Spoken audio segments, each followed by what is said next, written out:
refleksi penegakan hukum tahun 2024, catatan, evaluasi, dan rekomendasinya.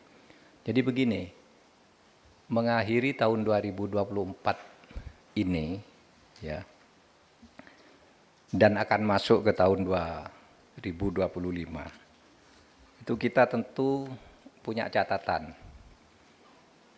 Bagaimana situasi kemarin dan apa yang perlu kita lakukan pada tahun 2024 untuk mengatasi situasi kemarin. Saudara, secara umum perkembangan hukum tahun 2023 dan 2024 itu tidak baik-baik saja. Bukan saya yang mengatakan, nanti saya tunjukkan hasil-hasil SIGI lembaga internasional. Kalau lembaga nasional orang masih mungkin kurang kuat. Biasanya orang kan tergila-gila pada lembaga internasional. Lembaga internasional saya nanti akan tunjukkan sekilas bagaimana buruknya perkembangan demokrasi dan bagaimana buruknya ketaatan negara untuk menegakkan hukum. Itu ada 2 lembaga internasional yang mengatakan ini kepada kita. Dan yang dari internasional sekarang dari World Justice Project itu berkedudukan di Washington DC. Saya undang ke Jakarta, kemarin kami diskusi seharian dan saat ini sedang ada di ruang lain.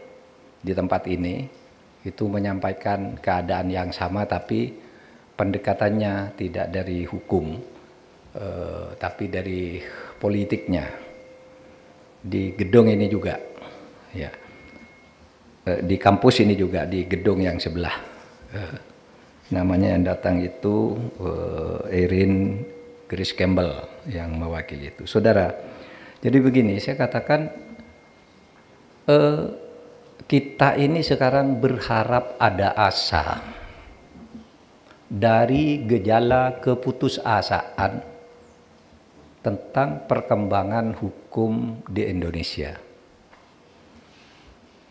Jadi sekarang ini, saudara, kalau kita lihat nanti akan dikonfirmasi oleh SIGI, saya katakan kesan tentang hukum ini tak cukup dari opini. Kurang keras ya. Sebenarnya ini sudah keras tapi saya kurang dekat aja tadi. Oke. Kesan bahwa terjadi pemerosotan yang agak serius terhadap hukum ini bukan hanya opini kita yang ada di genset. Kita berpendapat, kita melihat, kita protes. Tapi ada di angka-angka SIGI. SIGI itu survei. Bahwa itu memang merosot. Dengan metodologinya yang sangat ketat untuk mengatakan kapan kita merosot, kapan kita naik. Gitu. Nah, sekarang ini kalau kita melihat keadaan kita, kok rasanya kita ini hampir putus asa. Semua hal sudah kita lakukan untuk menegakkan hukum. Tetapi kita tahu masih banyak masalah besar, masalah pertambangan. Saudara, masalah pertambangan yang dijarah secara besar-besaran dan dibackingi oleh aparat atau oleh pejabat gitu. Kalau aparat mungkin satu kesatuan, kalau pejabat lah. Pejabat tingkat tertentu yang kemudian tentu diikuti oleh anak buahnya itu di pertambangan dan lingkungan hidup sumber daya alam terjadi penjarahan besar-besaran yang itu menurut Profesor Fahmi Radi, baru saya ketemu di sini setengah jam lalu, menurut beliau di Indonesia ini penyelamatan tambang dan lingkungan hidup tidak akan bisa diselesaikan kecuali presiden sendiri yang menyelesaikan. Karena kalau di bawah presiden itu semua backing. Itu Profesor Fahmi Radi. Ya, sekarang juga sedang ada di ruang sebelah sana. Sedang menyampaikan paparan tentang ini. Jadi saudara, ini bukan pendapat orang yang mungkin karena beda pandangan politik, enggak. Sehingga saya 2 minggu lalu saya berbicara di depan The Habibie Center, Habibie Demokrasi Forum, ulang tahun The Habibie Center yang ke-26. Saya menjadi keynote speaker. Ya, seperti ini. Saya katakan waktu itu, saudara, kita ngapain seminar-seminar gini terus? Teorinya udah habis. Gudang teori itu udah kosong, udah dipakai semua. Apapun nanti, coba, apapun nanti yang kita bicarakan, itu teorinya udah lama dibicarakan.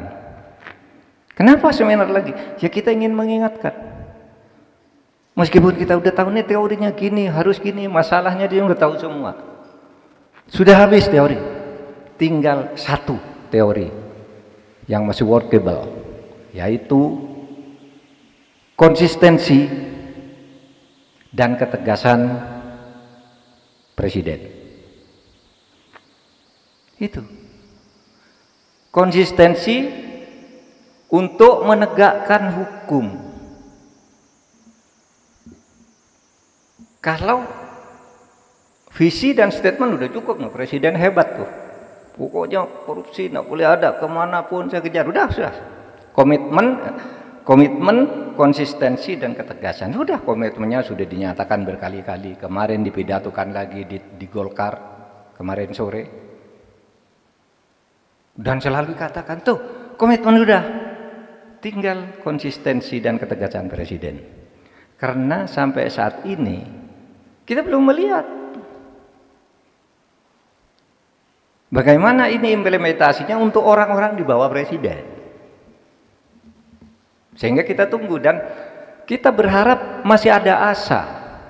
Jangan putus asa. Di tengah keputusasaan banyak orang ini masih ada asa. Asa itu harapan. Apa harapan kita sekarang? Kita tunggu. Pak Presidennya apa nih? Untuk kasus ini apa? Yang sudah muncul nih. Kan ini harus presiden turun nih. Udah banyak nih kasus ini apa. Orang kan curiga ini dilindungi. Wah, ini sekarang terbongkar, itu dibongkar oleh ini, ditutup oleh ini, dan seterusnya. Ini yang sekarang sedang terjadi. Sehingga setengah bulan lagi kita mau masuk tahun baru, kita berharap. Kalau saya sih masih berprasangka baik. Mungkin presiden, ingat loh, Pak Prabowo orang cerdas. Bacaannya banyak, pengalamannya panjang. Timbul tenggelam di dunia politik sudah dia alami. Sehingga saya berprasangka baik, ini mungkin Prabowo masih sedang menyusun sebuah strategi untuk mencari momentum, untuk menggempur ini semua. Itu prasangka saya. Tapi ada prasangka, ini kok sama aja gitu. Nah, kita lihat aja nanti. Ya, sama aja tidak memberikan asa. Tapi saya berharap masih ada asa, karena ini kan baru 52 hari Pak Prabowo memimpin. Kita kan punya rentang 100 hari biasanya kalau menilai. Nah, saudara, saya katakan tadi, kita mencari asa dari situasi buruk. Apa situasi buruk itu? Mari saya sekarang lihat pada saudara. Menurut World Justice Project, World Justice Project itu satu lembaga SIGI, lembaga survei internasional yang mensurvei indeks ketaatan pemerintah terhadap hukum, indeks the rule of law.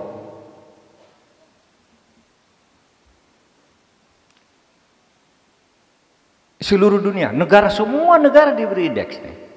Ini sekian, Singapura sekian, Indonesia sekian, Jepang sekian, Amerika sekian, terus diindekskan. Ini teman World Justice Project yang sekarang orangnya sedang ada di sini.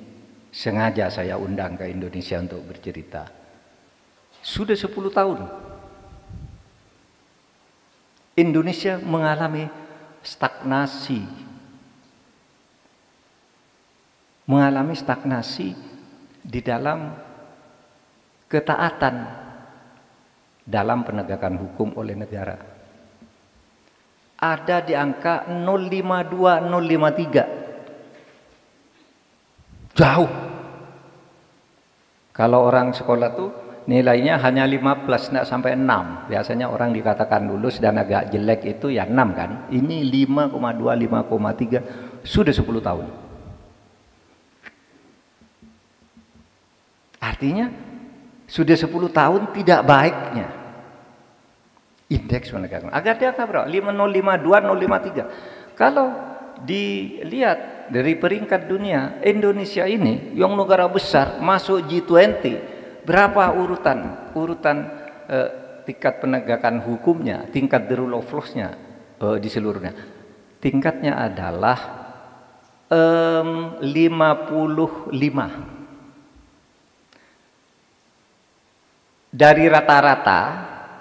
Dari rata-rata sesudah diperingkatkan gitu, Indonesia itu 52 yang diperoleh, dia ada di peringkat 59 negara di dunia dan 55 di tingkat regional Asia. Rendah banget.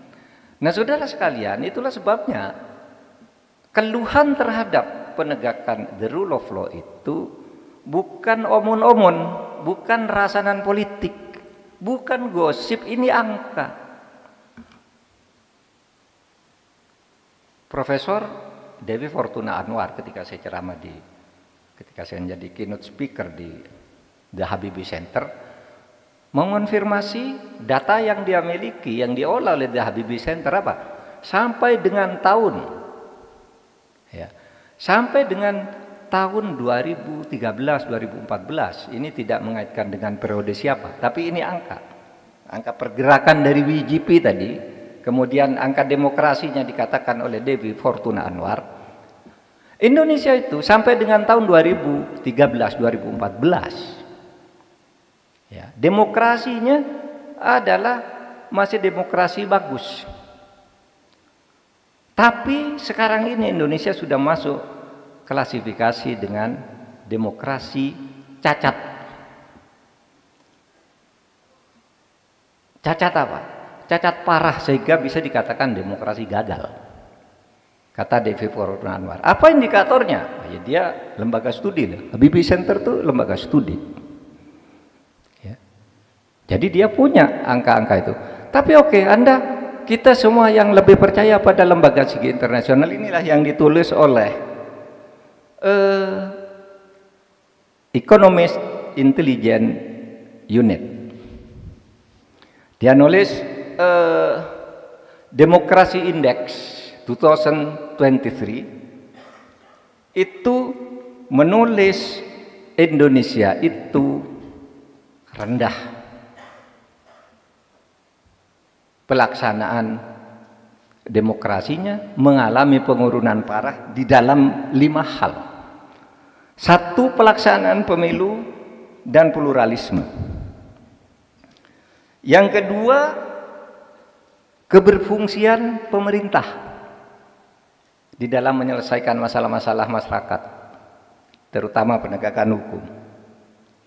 Yang ketiga, partisipasi politik. Mungkin angkanya besar yang berpartisipasi, tapi kualitas partisipasinya seperti apa? Dinilai rendah. Kemudian budaya politik dan kebebasan sipil, ini rendah. SIGI ini terpercaya nih, saudara. Sudah berumur 170 tahun lembaga SIGI, mendapat kepercayaan dunia, hasil SIGI-nya itu Economist Intelligence Unit ini.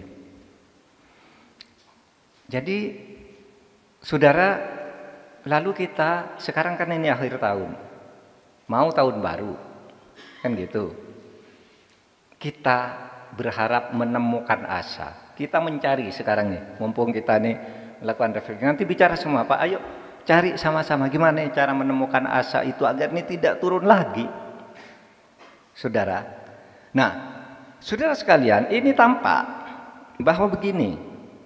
Dulu pada tahun 1993 saya menulis disertasi yang kemudian novelty-nya itu kalau politik berubah, hukum berubah. Kalau konfigurasi politik demokratis, hukumnya akan responsif dan aspiratif. Itu dalam pikiran biasa, iya, memang begitu Pak. Tapi ini hasil penelitian, diukur, ada tolok ukurnya gitu ya. Kesimpulannya seperti itu. Dan ini benar sampai sekarang. Ini indeks penegakan hukum di Indonesia naik bersama dengan naiknya indeks demokrasi. Ini tadi. Indeks ketaatan pada hukum tadi dari World Justice Project itu sama turun naiknya dengan indeks turun naiknya demokrasi berdasar Economist Intelligence Unit. Ada lagi Transparansi Internasional. Berapa? Melihat. Saudara, indeks persepsi korupsi kita itu sudah pernah menyentuh angka 40. Sesudah dulu tahun 1998 itu kan reformasi, pada waktu itu indeks persepsi korupsi kita itu 20, terus naik terus sampai 40. Tapi kemudian tiba-tiba anjlok sekarang ini, per hari ini turun menjadi 34. Ya, Transparansi Internasional itu berpusat di Jerman. Ada cabangnya di Indonesia yang kemudian diberi bagian sendiri nih, yang Indonesia berdasar temuan ini coba diolah. Saudara kalau melihat itu, lalu kita ini kok sepertinya ada ndak ya harapan?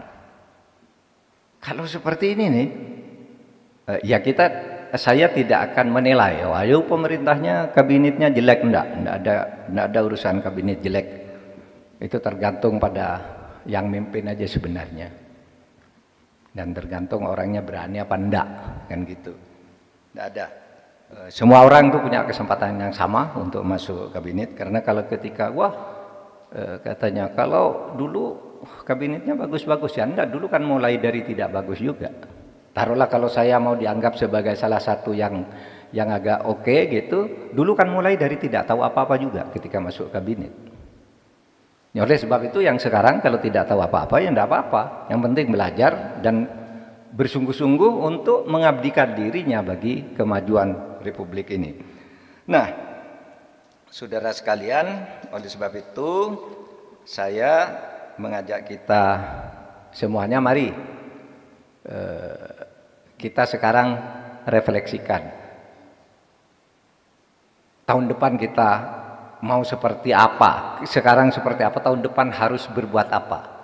Dan rasanya kalau lihat angka ini kok putus asa ya. Tapi kita harus mencari asa, dan asa itu ada pada Presiden Prabowo sekarang, karena teori lain udah enggak pakai. Teori lain sudah dipakai, mau dipakai lagi itu hanya diulang-ulang aja. Teorinya hanya satu, komitmen, konsistensi, dan ketegasan itu teori yang tersisa. Dan kita tidak boleh putus asa, karena kalau kita lihat perkembangan bangsa ini, ya, secara linier dari waktu ke waktu tuh bagus. Coba, ini bisa orang kuliah kayak gini. Saudara jangan bayangkan ada orang bisa kuliah seperti ini di gedung yang enak, ber-AC, berasal dari desa di tahun 70-an. Sekarang udah bisa semua. Dulu saya cari beasiswa susah dan sangat kecil. Nah sekarang semua lembaga mau memberi beasiswa, dalam negeri, luar negeri, asal Anda pinter, maju. Itu artinya apa? Ini hikmah dari kemerdekaan Indonesia, sehingga kita tidak boleh putus asa. Bahkan juga kalau putus asa sekarang, ya kita punya sistem pemerintahan namanya demokrasi. Demokrasi itu apa? Demokrasi itu sarana untuk sirkulasi kekuasaan, sehingga tidak bisa orang misalnya tidak baik lalu mau berkuasa terus, ada saatnya nanti dievaluasi. Kalau ternyata masih jelek lagi, nanti akan ada lagi mekanisme. Sehingga nanti kemajuan itu sedikit demi sedikit terus akan diperoleh. Dan kita tidak perlu putus asa. Kita terus berjuang menjaga negara ini. Karena di luar soal politik, soal korupsi dan sebagainya, perkembangan sosial kita, mobilitas sosial kita, itu sudah luar biasa. Saya dulu pernah menulis mobilitas khusus nih, mobilitas sosial vertikal umat Islam di Indonesia. Itu menarik. Saya pernah tulis di Harian Kompas dulu. Betapa sekarang itu kaum muslimin sudah banyak secara proporsional mendapat peluang untuk maju. Kalau dulu tidak boleh maju, sekarang sudah boleh maju. Sehingga yang kita lawan pun kan sebenarnya sekarang kaum muslimin juga. Persaingannya sekarang ya persaingan betul di antara kita sendiri. Kalau dulu kita itu di bawah, baru sesudah reformasi agak lumayan gitu. Udah kamu bersaing semua. Sekarang kan banyak tuh di pos-pos pemerintahan, lembaga negara, semua itu mobilitas sosial vertikal kaum muslimin. Dan rakyat pedesaan yang dulu dianggap udik sekarang bisa maju. Kalau saya nyebut kaum muslimin karena yang mayoritas saja, tapi sebenarnya manfaat dari kemerdekaan ini dirasakan oleh semua orang. Anda bayangkan nanti akan ada Profesor Siti Zuhro. Profesor Siti Zuhro itu orang desa di Jember sana, berdarah Madura. Tapi bisa jadi profesor yang perempuan lagi sangat berpengaruh pemikirannya di Indonesia ini. Makanya dulu saya paksa-paksa, kamu menjadi ketua kami aja, saya bilang. Ketika orang tidak berpikir nama Bu Siti Zuhro, saya bawa kemana-mana, bawa ini aja. Gitu.